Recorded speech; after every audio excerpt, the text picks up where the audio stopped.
What's up?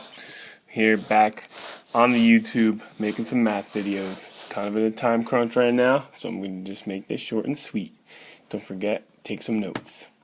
Alright, so function operations. So what are operations? Adding, subtracting, multiplying, dividing, and those are we usually do them with integers. We can also do them with functions. And there's also a fifth one that we'll learn towards the end of the video.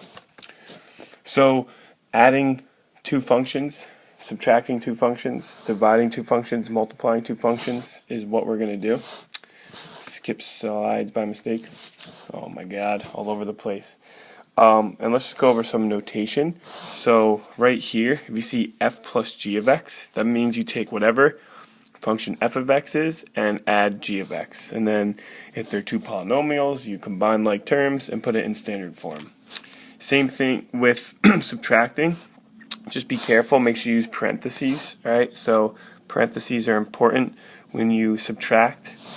When you multiply functions, if it's two polynomials, make sure you FOIL or, multiply each term in one parenthesis by each term in another. And then when you divide, you always got to express the domain, especially it's usually going to be, 99% of the time will be a variable in this function.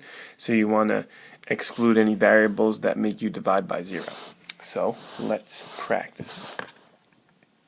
So here we have f of x, so always be defined for you, 2x plus 1, and g of x is 2x squared minus 5x plus 3. So to add the two, this would literally be the same thing as f of x plus g of x. So we take f of x, and that's 2x plus 1, and we're going to add it to g of x, which is 2x squared minus 5x minus 3. Alright, that's the main gist of it. Now we just got to make sure that we simplify. So combine like terms and put it in standard form. So the standard form of a quadratic is just so that the first term has the variable of the highest degree, and then it goes in descending order. When we subtract, we have to make sure that we apply the negative to each term in the function that we're subtracting. So this would be 2x plus 1 minus the entire function 2x squared minus 5x minus 3. Alright, so we have to distribute that negative. So this becomes negative 2x squared minus 5x, plus 5x plus 3. Right, so we have to subtract negative 5x and negative 3. So now we combine like terms. We take our negative 2x squared. So we got that. Add 5x and 2x. So we got 7x, and then 1 plus positive 3 would give us a 4. Alright, and then something that you may be asked to do is evaluate for certain values. So if I said, like, what's f minus g of x, you could either find what f of 1 is, which would be 2 times 1 plus 1, which is 3, and then find what g of 1 is, which would be 2 times 1 squared, so 2, minus 5 times 1, so negative 3, minus 3, so negative 6, and then subtract the 2 and get 9. Or you could plug to evaluate f minus g of 1. If you already have that expression, you could just plug it right into this difference of two functions. So here you'd get negative 2 plus 7 plus 4, and you get the same answer. Alright, now let's try multiplying these two functions. So with two polynomials, you got to be careful. Make sure you distribute properly. I'm going to go back to the red because I like how it looks on the blue, because it reminds me of the Giants, which if you're watching this in 2017, we just fired Bob McAdoo today. Historic day, a day, the Phoenix will rise again, and that Phoenix being the New York Giants franchise. I'm confident if you're watching this in 2019, we will be on our way to a Super Bowl. Mark my word. Alright, so now we're going to multiply these two functions, and we're going to make sure we multiply each term in the first parentheses by each term in the second parentheses. So 2x times 2x squared, so it'd be 4x cubed, and then 2x times negative 5x would be negative 10x squared, and then 2x times negative 3 would be negative 6x. And now 1 times 2x squared. Now watch what I'm going to do. That's 2x squared. I'm going to write it under this negative 10x squared and add like terms later. 1 times negative 5x, and 1 times negative 3 is negative 3. When I combine like terms, I get 4x cubed minus 8x squared minus 11x minus 3. Alright, and domain is all real numbers here because it's just a polynomial. Back to the Giants real quick. I also predict that their quarterback in 2 years will be Sam Darnold, and he will be around this time will be about 8-3, probably 5th in the league in QBR, and just killing it behind a stalwart defense and an offense ran by Nick Saban. All right, that's a little bit of a stretch, but I hope I'm going to play this video 2 years from now and be like, look, I called it, but maybe I didn't. We'll find out. All right, now dividing. So now we're going to take, let me just clear the page for the second question. All right. So I have f of g, or f over g of x. So that's just going to look like this. 2x plus 1 over 2x squared minus 5x minus 3. Alright, so now let's simplify it. So let's think, are there two numbers that multiply to negative 6 and add to negative 5? I believe there is. That would be negative 6 and 1, which means that this bottom part would factor to 2x plus 1 times x minus 3. Alright, so if you multiply that out, you get 2x minus 6x plus x minus 3. Alright, that works. Alright, that's the denominator for 2x plus 1. Alright, but we always got to find the domain when we do division of two functions. So in our domain, before we simplify, we want to take out, so I'm going to do this over here. We're going to add a room. So our domain is going to be x cannot equal negative 1/2 for this factor right here, and also positive 3. And now this would cancel out, and we get 1 over x minus 3. So that would be the simplified version of f over g of x. Alright.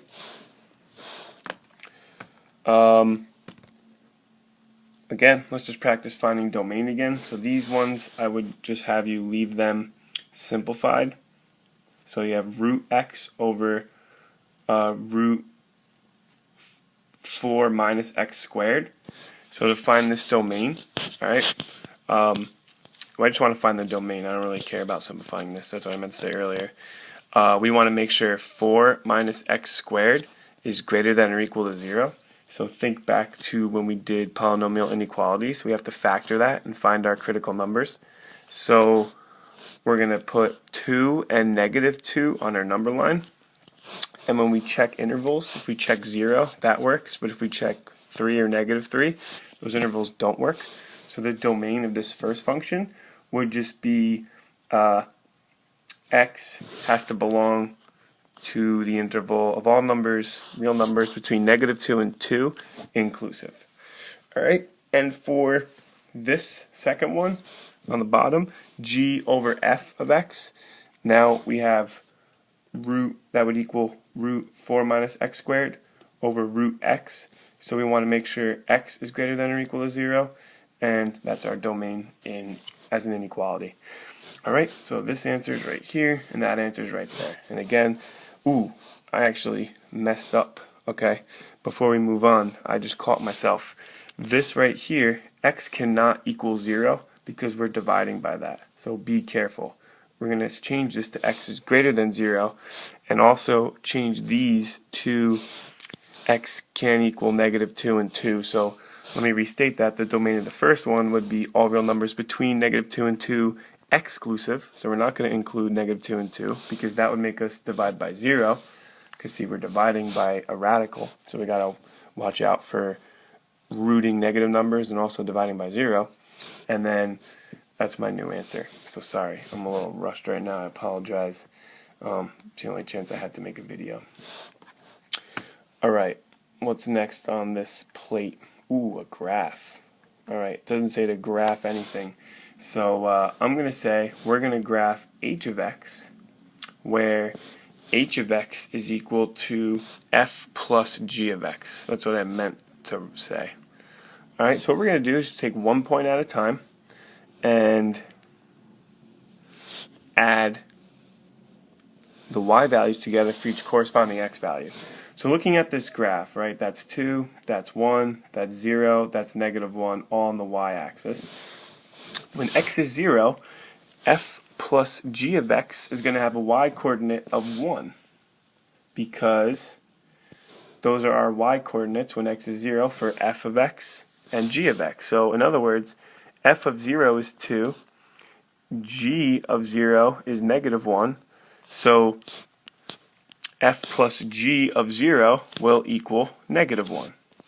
Alright, now for the next point, it will also equal, well no it won't, it'll equal something different now. Now if we take, so now I'm going to do f plus g of 1. I'm going to look at the graph, and that's going to equal f of 1 plus g of 1. Alright, f of 1 is 3, g of 1 is 0, so f of g of 1, f plus g of 1 is going to be 3. So now I'm going to plot that on my graph right here when x is 1. Alright, now if I do, alright, what's f plus g of 2? So now I'm going to take f of 2, so that's going to be 1, and add it to g of 2, which is going to be 1/2. So looking at the graph, just looking at the y-coordinates right here, I get 1 plus 1/2. So that's going to be 1.5 when x is 2. Then last but not least, when x is 3, so now I'm going to do f of 3 plus g of 3. So f plus g of 3 is f of 3, which is 2, plus g of 3, which is 0. So now we're back down to 2, or up to 2. Alright, so we just do 1 point at a time, and it's continuous on the graphs on the left, so we're going to connect the dots in this case, and that's a crude sketch of our graphs. Alright, now,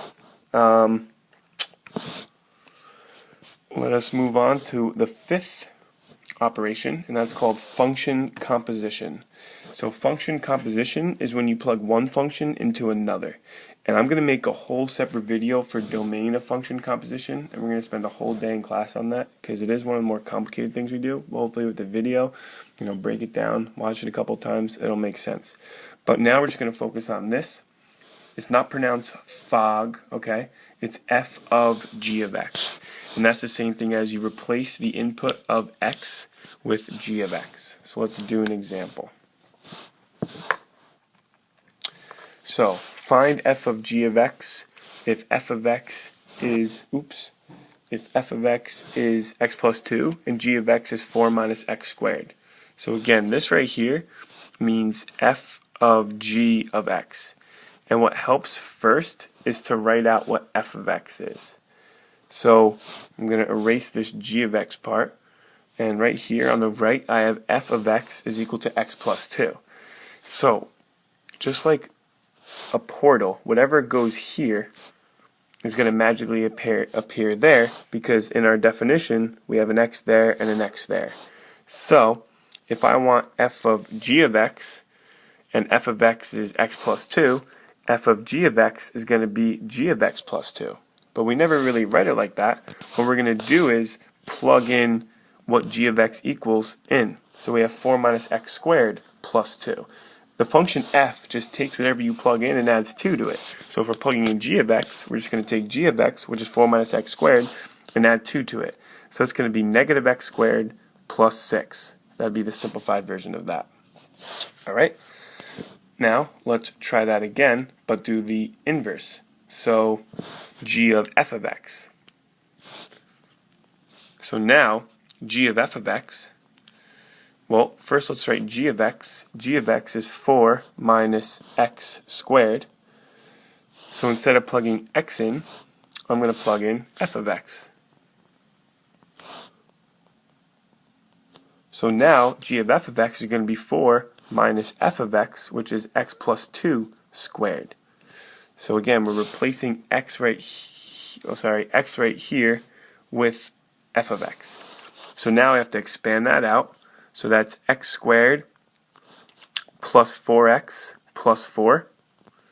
And I was careful. I exponentiated first before I multiplied by -1, because e comes before m in PEMDAS. So now I have negative x squared minus 4x minus 4. And then you have to add that 4 to the -4, and you get negative x squared minus 4x. And then that cancels out -4 and 4. So that right there is g of f of x. And if I ask you to do g of f of -2, you can now just plug -2 in there, or that's the same thing as g of -2. Sorry, I lied. Let me take that back. That's not the same thing as g is -2. That's the same thing as g of f of -2. So what we could do is work inside out. Find f of -2 first, which would be -4, because f of x just takes what x is and adds 2 to it, so I lied again. It would be 0. Alright? If I plug -2 in there, I get -2 plus 2, which is 0. And now I'm going to plug that back into g. So when I say g of f of -2, that's the same thing as g of 0, which would be 4 minus 0 squared, which is 4. Alright? Last but not least, if you're given one function, and it asks you to rewrite it as a composition of two functions, there's really a lot of ways to do this, usually an infinite amount of correct ways to do this, not usually, always. So what we're going to do here is figure out what two functions could have been composed with one another to make h of x. So I see on the outside we're cubing, and then on the inside it's 3x minus 5. So if g of x was 3x minus 5, you could think of that as the inside function, and then on the outside it was just x cubed, then f of g of x would equal this expression right there. Alright, over here I see 1 over x squared as a function. That's kind of on the outside, and then replaced with x is x minus 2.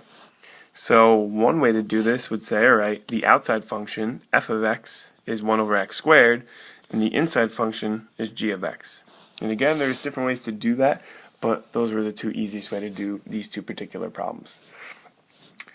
Alright, that is the end of this video on the first half in 2.5, or pretty much everything in 2.5 except for domain of function composition. And I gotta go ball up with my boys. We gotta get the dub tonight, so I gotta go, but I'll be back with the second half soon. Alright, I know you can't wait, but here's a cliffhanger. Alright, see you in class.